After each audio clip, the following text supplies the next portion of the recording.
कशिश मिश्रा जी, पुणे से। महाराज जी, आलस और मोबाइल के अधिक प्रयोग पर जीत कैसे पाया जाए? अब ये तो हाँ, इसमें तो अपने को देखो, अभ्यास इसमें भी नींद, भोजन, बोलना और भोग, इनको आप जितना चाहो बढ़ा सकते हो, जितना चाहो घटा सकते हो। भोजन को थोड़ा थोड़ा कम करते जाओ तो जो आदमी 35 रोटी खा सकता था वो 1.5 रोटी पे जीवन व्यतीत कर रहा है और स्वस्थ है। 35 जब साधना में तो 1.5 रोटी पे अब जीवित है और 35 रोटी पाने वाला। भोजन कम किया गया। जो 7 घंटे 8 घंटे सो सकता है और 3 घंटे में अपने आप को 24 घंटे में 3 घंटे सोकर पूरा काम चला लेता है। बोलने का अभ्यास बहुत होता है, मौन रखना बहुत कठिन होता है। कम बोलो, कम सो, कम खाओ और भजन करो तो आलस्य खत्म हो जाएगा। और जब भजन में रुचि होगी तो मोबाइल में क्या देखे, सब झूठी बातें हैं। कोई सीरियल है, कोई सिनेमा है, कोई नौटंकी, सब झूठी बातें। क्या देखना है उसमें? केवल समय नष्ट करना। और इतना सामग्री मोबाइल में है कि अगर 24 घंटा लगे रहो तो लगे रहो। फेसबुक है और कौन, हाँ इंस्टाग्राम, जो क्या, हाँ ये सब इसी में लगे रहो। इसी पहले मैं चाहता फोन बहुत, बाद में आपका चैनल सब्सक्राइब किया। जब भी बहुत चैनल हुआ तो पूरे फोन में सिर्फ आप ही आते थे 24 घंटे। हाँ, अगर सत्संग सुनोगे तो बुद्धि शुद्ध रहेगी। मुझे 6 महीने में इतना फर्क पड़ा कि मतलब कि पहले सिर्फ मैं नेगेटिव पूरा रहता था। कश्मीर मेरी पोस्टिंग है बैंक में, वहाँ रहना मतलब कि अकेले कश्मीर वैसा माहौल भी नहीं है वहाँ, मतलब कि रहना वैसे। अब सिर्फ राधा नाम सुबह सुबह लो, उसके आपने कहा चतुरार्थी जी पढ़ो, वो पढ़ो, फिर सब करो। मतलब कि अपने बुक बोलती साधक संजीवनी, वो पढ़ो। वो उससे मतलब कि इतना थोड़ा पॉजिटिव होता है फिर कि बस जो है बस यही है। बहुत सुंदर, बहुत सुंदर। महाराष्ट्री ऐसा होता है कि जैसे आपका रील देखते कोई, ठीक है, तो फिर एकदम उत्साह होता है कि अब इस सुबह 4 बजे उठेंगे, 4 बजे का अलार्म भी लगा दूंगा मैं, और इतना घंटा मतलब माला करना है, मोबाइल सिर्फ आधा घंटा यूज करना है, वरना स्विच ऑफ करके रखना है। फिर 4 बजे का अलार्म 5 बजे, 6 बजे, 7 बजे। हमने जीवन में कभी अलार्म नहीं लगाया। 1 बजे जगते हैं, मतलब 1 बजे जगते नहीं, 1 बजे तुम शौचालय में जाते हैं, कहो 11 बजे जग जाए, कहो 12 बजे जग जाए, कहो 11:30 बजे जग जाए। कैसे उठा जाता है? ऐसे थोड़ी उठा जाता है कि रजाई से झांक लिया, घड़ी देख लिया। पहला काम रजाई फेंको, पहला काम रजाई को फेंको और उठ के बैठ जाओ। और अगर झपकी आने लगे तो उतर के खड़े हो जाओ, टहलो, पानी पियो, शौच स्नान करो, फिर अपने साधन में लग जाओ। अलार्म थोड़ी उठाता है। अब हम कह रहे हैं कि आप संकल्प करके लेटो कि मैं 3:30 बजे उठूं, तो आप देखोगे आपकी आंख खुलेगी और घड़ी में देखोगे 3:30 बजे।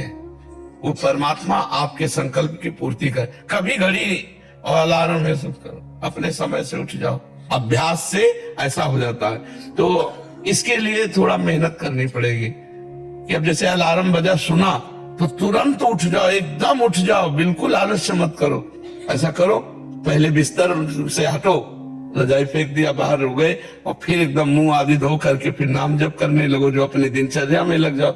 4 बजे तो बहुत कम है, 4 बजे तो यहाँ सत्संग शुरू होता है। लोग रोड में रात्रि में कैसे खड़े रहते हैं, तो पूरी रात भर लोग खड़े रहते हैं। तो हमें लगता है अगर हम अभ्यास करें तो हो सकता है। ठीक है। और मोबाइल का हम ये नहीं कह रहे कि आप बिल्कुल घंटा आध घंटा नियम रखें, हर समय मोबाइल में चिपना। आजकल तो ऐसे लोग कि गाड़ी भी चला रहे हैं तो मोबाइल का प्रयोग कर रहे, मरोगे और मारोगे। गाड़ी चलाते समय मोबाइल का बिल्कुल प्रयोग नहीं करना चाहिए। ऐसे में लगे तो कहा 1 सेकंड में सामने वाला तुम्हें ठोक देगा या तुम सामने ठोक दोगे। मोबाइल बहुत अच्छी चीज है, बहुत बुरी चीज है, दोनों बातें। अच्छी चीज है कि आप अच्छे अच्छे उसमें से चैप्टर ले सकते हो, प्रसंग ले सकते हो, समय पर आप किसी को फोन कर सकते हो। बचाव पक्ष में बहुत है और फंसाव पक्ष में भी बहुत है। तो इसलिए विवेक का प्रयोग करो, अच्छा ग्रहण करो, बुरा का त्याग कर दो, अभ्यास युक्त रहो, जिससे आपकी नींद आदि नियत समय पर हो जाए। कै बजे सोते हो? जब आप उठते हैं। जब आप उठते हैं तब से।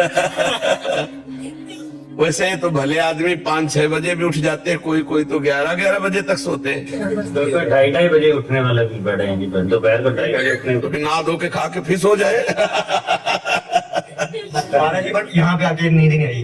यहाँ पे 3 से नींद आई नहीं बिल्कुल भी। हाँ, दिव्य धाम है भगवान का यार। जिनकी दिनचर्या कुछ ऐसी रहती है प्रभु, जैसे दिनचर्या ऐसी रहती है कि हम पशु चिकित्सक हैं तो हमें लेट हो जाता है, 9 बज जाता है कभी कभी फील्ड में, तो हमें सोने में 10-11 बज जाते हैं, सुबह इसलिए विलम्ब हो जाता है। तो 11 बजे सो जाओ, 12, 1, 2, 3, 4, 5, 6 घंटा केवल नींद पर्याप्त है साधक के लिए। तो अगर आप 5 बजे उठ जाओ तो दिनचर्या चल पड़े। बहुत सुंदर दिनचर्या। अभी देखो 7:15 बजे और अभी लग रहा है कि सूर्योदय होने वाला है। नहीं, अब लग रहा है कि सूर्योदय होने वाला है। तो हमें लगता है अगर 5 बजे भी उठ जाओ तो पर्याप्त है। 6 घंटा सोना चाहिए गृहस्थ आदमी को। साधु महात्माओं को 3 घंटा 4 घंटा जितने में निपटा ले। फोन आने लगता है इमरजेंसी केस का, हम लोग तो ऐसे उठ जाते हैं 5 बजे। पशु परेशान जो रहते हैं उनके पास। बिल्कुल बिल्कुल, नाम जप करते हुए और आप पशु सेवा में जाओ, बहुत बढ़िया है। एक हमारा प्रश्न है जी, कि कभी कभी हमें कुछ ऐसे पशुओं का इलाज करना पड़ता है जिनका पशुपालक बस मांस भक्षण है उनके लिए करते हैं, तो क्या उनकी हमें इलाज करने में कभी कभी लगता है हम अप्रत्यक्ष रूप से पाप के भागीदार तो नहीं हो रहे हैं? लेकिन आप तो उसके रोग निवारण के लिए जो गए हैं, वो हत्या के लिए पाल रहे हैं, स्वस्थ करके उसका मांस खाना चाहते हैं। लेकिन आपका उद्देश्य ऐसा नहीं है। आपका उद्देश्य केवल पशु को स्वस्थ करने का है। आपको आगे की बात नहीं सोचनी है। आपके पास फोन, मन में बड़ा व्यथित होते हैं कि हम इसको यहाँ बचा रहे हैं लेकिन आगे चल के इसको और दूर। हाँ, पर आगे की बात ना सोचो।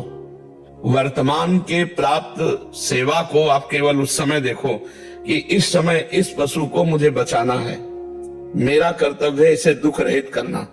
आगे भगवान जाने। कहीं भी फोन आवे तो आप पहले उस पशु में भगवान देखिए और उस पशु को स्वस्थ करने की भावना कीजिए। यदि हम ऐसा सोचे कि इसको कल कोई मारेगा, तो आज ही हम मार रहे हैं, क्योंकि हमें सूचना मिल गई कि वो रोग से ग्रसित है और हम नहीं गए तो वो तो कल मारता, आज हमने मार दिया। हम जाकर आज उसे बचाएंगे, कल भगवान जाने उसका परिणाम क्या होगा, है नहीं? हर जीव का परिणाम अपना है। तो इसलिए ऐसे विचार के द्वारा हम उस जीव की सेवा करते हैं। आगे का केस भगवान संभाले कि वो हत्या करेगा कि क्या करेगा। हम वर्तमान को देखकर उसको दुख निवृत्त कर देते।